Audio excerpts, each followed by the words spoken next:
What's the meaning of burbs?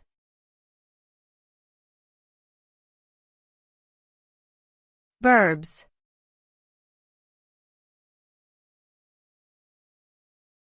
Burbs.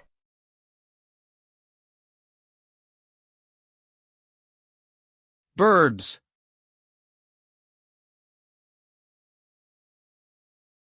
Burbs.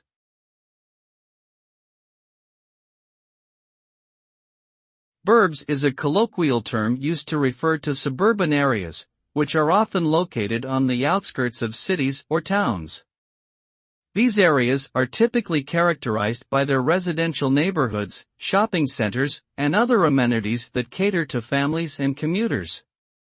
The term is often used in a casual or humorous context to describe the lifestyle and culture associated with living in the suburbs, and can sometimes be used in a derogatory or dismissive manner. Overall, burbs is a shortened form of the word suburbs and has become a common slang term in contemporary English.